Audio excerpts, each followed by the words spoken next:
नमस्कार दोस्तों, हमारे YouTube चैनल सनातन धर्म ज्ञान में आपका हार्दिक स्वागत है। आज हम जानेंगे हिंदू धर्म ग्रंथ। हिंदू धर्म का ऐतिहासिक साहित्य महाभारत ग्रंथ में महाभारत परिचय। महाभारत भारत का एक प्रमुख काव्य ग्रंथ है जो स्मृति के इतिहास वर्ग में आता है।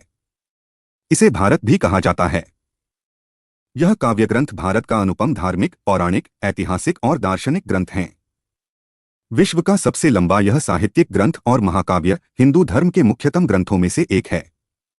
इस ग्रंथ को हिंदू धर्म में पंचम वेद माना जाता है।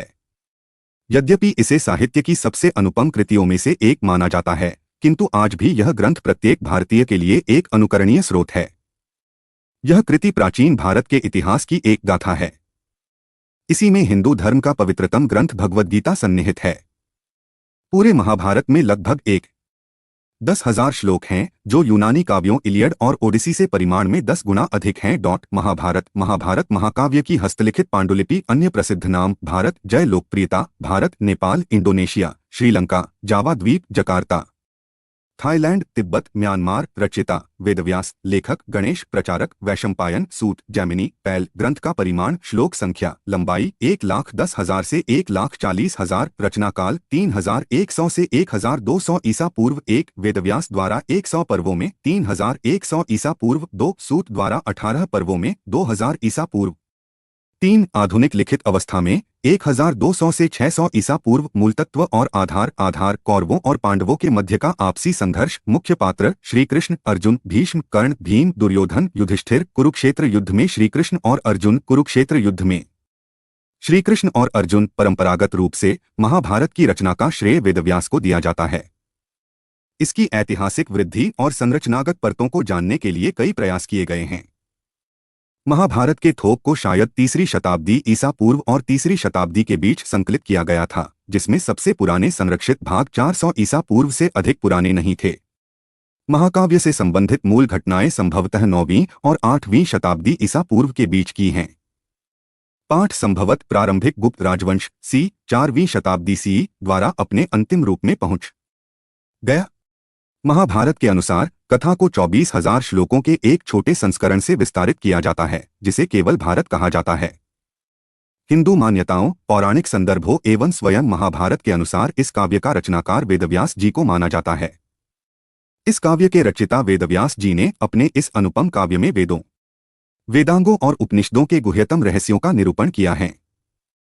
इसके अतिरिक्त इस काव्य में न्याय, शिक्षा, चिकित्सा, ज्योतिष, युद्धनीति, योगशास्त्र, अर्थशास्त्र, वास्तुशास्त्र, शिल्पशास्त्र, कामशास्त्र, खगोल विद्या तथा धर्मशास्त्र का भी विस्तार से वर्णन किया गया है।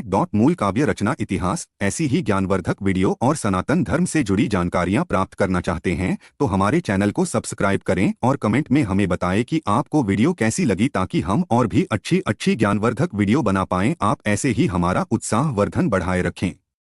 मुख्य लेख: महाभारत का रचनाकाल। सूत जी द्वारा महाभारत ऋषि मुनियों को सुनाना। महर्षि वेदव्यास को महाभारत पूरा रचने में 3 वर्ष लग गए थे। इसका कारण यह हो सकता है कि उसके द्वारा संपूर्ण वैदिक साहित्य मौखिक रूप से याद कर पीढ़ी दर पीढ़ी सहस्त्रों वर्षों तक याद रखा गया। फिर धीरे धीरे जब समय के प्रभाव से वैदिक युग के पतन के साथ ही ऋषियों की वैदिक साहित्यों को याद रखने की शैली लुप्त हो गई, तब से वैदिक साहित्य को पांडुलिपियों पर लिखकर सुरक्षित रखने का प्रचलन हो गया। यह सर्वमान्य है कि महाभारत का आधुनिक रूप कई अवस्थाओं से गुजरकर बना है। विद्वानों द्वारा इसकी रचना की 4 प्रारंभिक अवस्थाएं पहचानी गई हैं। ये अवस्थाएं संभावित रचना काल क्रम में निम्नलिखित हैं। प्रारंभिक अवस्थाएं: 1,200 से 600 ईसा पूर्व। 4 सूत जी और ऋषिमुनियों की इस वार्ता के रूप में कही गई। महाभारत का लेखन कला के विकसित होने पर सर्वप्रथम ब्राह्मी या संस्कृत में हस्तलिखित पांडुलिपियों के रूप में लिपिबद्ध किया जाना। ऐतिहासिक एवं भाषाई प्रमाण: 1,000 ईसा पूर्व। महाभारत में गुप्त और मौर्यकालीन राजाओं तथा जैन 1,000 से 700 ईसा पूर्व और बौद्ध धर्म 700 से 200 ईसा पूर्व का भी वर्णन नहीं आता। साथ ही शतपथ ब्राह्मण 1,100 ईसा पूर्व एवं छांदोग्य उपनिषद 1,000 ईसा पूर्व में भी महाभारत के पात्रों का वर्णन मिलता है। अतएव यह निश्चित तौर पर 1,000 ईसा पूर्व से पहले रची गई होगी।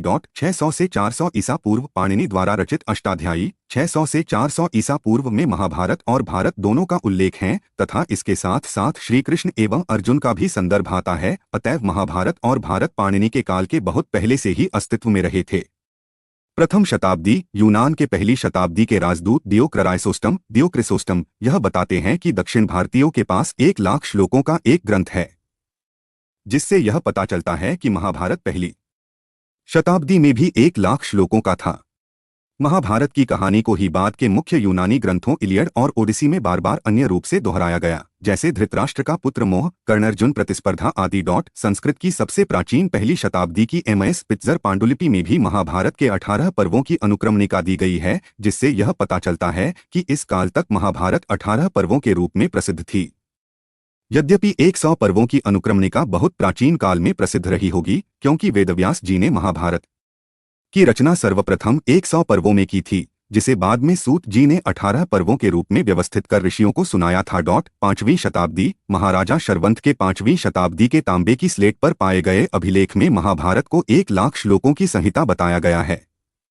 वह अभिलेख निम्नलिखित है। उक्तंच महाभारते शतसाहस्त्रया संहिताया पराशर सुतेन वेदव्यासेन व्यासेन।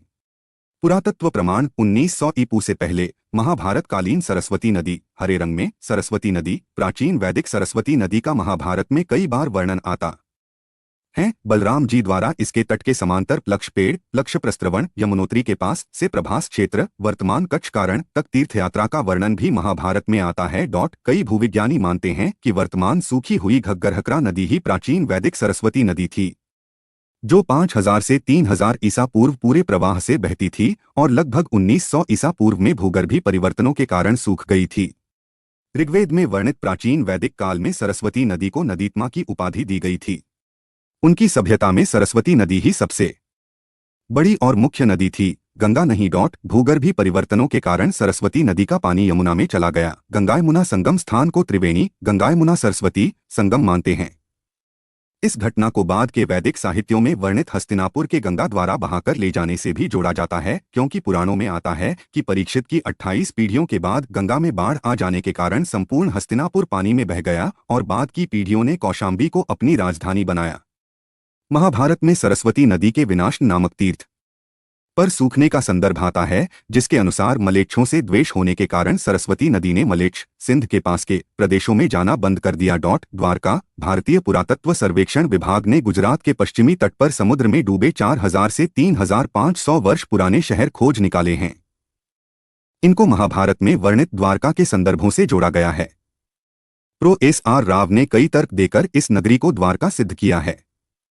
यद्यपि अभी मतभेद जारी है, क्योंकि गुजरात के पश्चिमी तट पर कई अन्य 7500 वर्ष पुराने शहर भी मिल चुके हैं। निष्कर्ष इन संपूर्ण तथ्यों से यह माना जा सकता है कि महाभारत निश्चित तौर पर 3100 से 1200 ईसा पूर्व रची गई होगी, जो महाभारत में वर्णित ज्योतिषीय तिथियों, भाषाई विश्लेषण, विदेशी सूत्रों एवं पुरातत्व प्रमाणों से मेल खाती है। परंतु आधुनिक संस्करण की रचना 600 से 200 ईसा पूर्व हुई होगी।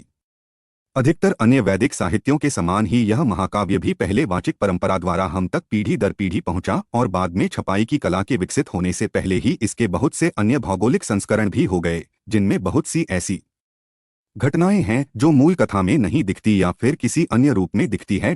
हमारे साथ जुड़ने के लिए धन्यवाद। अधिक से अधिक संख्या में हमारे साथ जुड़े और हमारा उत्साह वर्धन करें। सनातन धर्म से जुड़ने के लिए हमारे चैनल को सब्सक्राइब करें। हमारा मकसद किसी को ठेस पहुंचाना नहीं है, हमें सिर्फ सनातन धर्म को बढ़ावा देना है।